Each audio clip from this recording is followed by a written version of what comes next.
அகத்திய மாமுனிவர் பிரதிஷ்டை செய்து வழிபட்ட தலம் எது தெரியுமா? தேவார பாடல்ல 274 சிவாலயங்கள் இருக்குது. இது 217வது தலமா இருக்கு. அதுல எந்த கோயில் தெரியுமா? திருச்சோபுரநாதர். இது எங்க இருக்குன்னு பாத்தீங்கன்னா கடலூர் மாவட்டத்துல ஆழப்பாக்கம் திருச்சோபுரம் அப்படிங்கிற ஊர்ல இருக்குது.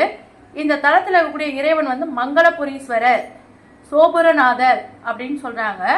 இறைவி அம்மா வேல் நெடுங்கண்ணி தியாகவல்லி அம்மை சத்யாதாட்சி அப்படின்னு சொல்லி சொல்றாங்க.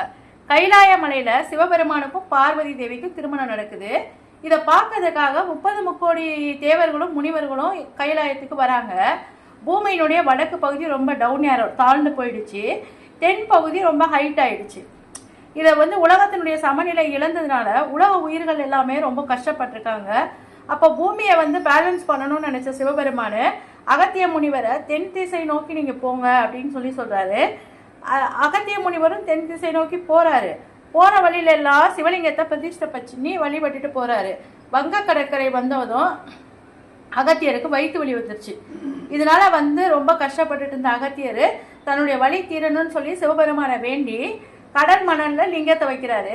ஆனா எவ்வளவோ முயற்சி செஞ்சோம் அந்த லிங்கம் கரெக்டா வரல, உடஞ்சு போயிடுது. சிவபெருமான் தன்னை சோதிக்கிறாரு அப்படின்னு அகத்தியர் தெரிஞ்சுக்கிட்டாரு. இதுல சில கொஞ்சம் மூலிகை செடிகளையும் பறிச்சு அந்த சாரை மணல்ல மிக்ஸ் பண்றாரு. அதுக்கப்புறமா சிவலிங்கம் பிரதிஷ்டை பண்ணும்போது பாத்தீங்கன்னாக்கா அந்த சிவலிங்கம் ரொம்ப அழகா வந்துருச்சு. ஸோ அதுக்கு பூஜை பண்ணி வழிபடுறாரு அகத்தியர். அகத்தியரோட வயிற்று வலி அந்த இடத்துல போயிடுச்சு. அப்ப சிவபெருமானும் பார்வதியும் காட்சி தராங்க. இந்த இடத்துல கோயில் எழுப்பப்பட்டுறாங்க. ஒரு காலத்துல கடல் சீற்றம் வந்ததுனால இந்த கோயில் மண்ணால மூடப்பட்டுச்சு. பிற்காலத்துல இந்த களத்தினுடைய சிறப்பை தெரிஞ்சிட்ட சிவபக்தர் ஒருவர் சுவாமியை தரிசிக்கிறதுக்காக வராரு.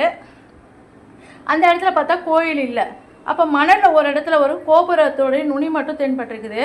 உடனே மண்ணெல்லாம் ரிமூவ் பண்ணிட்டு பார்த்தாக்க அங்க 30 முக்கோடி தேவர்கள் மூலமா வழிபட்டிருக்கக்கூடிய ஒரு கோயில் தெரிஞ்சிருக்கு. கோயிலுடைய கருவறை எப்படி இருக்குன்னு பாத்தீங்கன்னாக்கா அகத்தியர் மணல்ல பிடிச்ச லிங்கம் தான் மூலவரா இருக்குது. சதுர வடிவத்துல இருக்கு, ஸ்கொயர் ஷேப்ல. மணல் லிங்கமா, சோபுரநாதர் மேற்கு நோக்கி அருள் பாலிக்கிறாரு. லிங்கத்தினுடைய மேல் பகுதியில அகத்தியருடைய கைத்தடம் இருப்பதா இன்னைக்கும் சொல்றாங்க. சிவலிங்கத்தில ஒரு கவசம் பொருத்தப்பட்டிருக்கு. அதோடைய மேல் பகுதி உருண்டை போன்ற வடிவமும் கங்காதேவியோட வடிவமும் இருக்குது.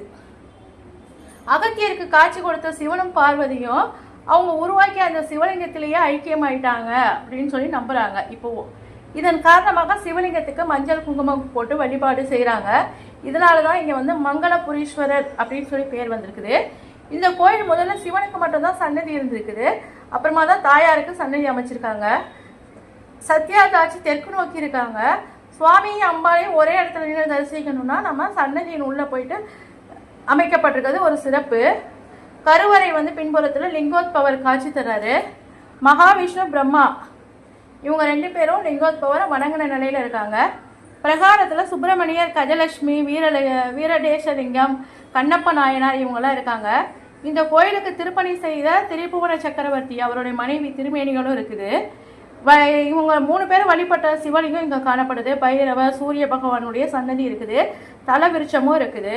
தல தீர்த்தமும் கிணற்று தீர்த்தமும் இங்க இருக்குது. திருமண தடை இருக்கவங்க, நீண்ட நாள் நோயால அவதிப்படுறவங்க எல்லாம் சுவாமிக்கு மஞ்சள் குங்குமத்தால செஞ்சு அர்ச்சனை செஞ்சு வழிபட்டாங்கன்னா இந்த ஆலயத்துல சிவராத்திரி, திருக்கார்த்திகை, ஐப்பசி, அன்னாபிஷேகம், பங்குனி உத்திரம் இந்த திருவிழாக்கெல்லாம் ரொம்ப சிறப்பா நடக்குது. கடலூர்ல சிதம்பரம் போற வழியில 13 கிலோமீட்டர் தொலைவில் ஆழப்பாக்கம் அப்படிங்கிற ஒரு கிராமம் இருக்குது. அங்க 2 கிலோமீட்டர் தூரத்துல இருக்குது. அதுலயே இசை வடிவில் ஒரு தட்சிணாமூர்த்தி இருக்காரு. இந்த கோயில் அருள்பாலிக்கக்கூடிய தட்சிணாமூர்த்தி ரொம்ப சிறப்பு வாய்ந்தவர். தட்சிணாமூர்த்தியினுடைய கையில ஒரு வீணை இருக்கும். இசைக்கு அதிபதியா காட்சி தர்றாரு. இசையினுடைய வடிவமாகவே இருக்கிறாரு. சிலையை தட்டி பார்த்தா சப்தஸ்வர ஓசை எழுது. தட்சிணாமூர்த்தி கையில வலது நாகமும் இடது கையில அக்னியும் ஏந்தி இருக்காங்க. இதனால அங்குள்ள வலது கையில அக்னியும் மாத்தி மாத்தி ஏறி அருள் பாருங்கனால தட்சிணாமூர்த்தி ஞானம், அமைதி, இசைக்கு அதிபதியா திகழ்றாரு. இசை பயிற்சியில சிறந்து விளங்கணும் அப்படின்றவங்க இந்த தட்சிணாமூர்த்தியை வழிபட்டா ரொம்ப புகழ் பெறுவாங்க அப்படின்னு சொல்லிட்டு நம்பப்படுது.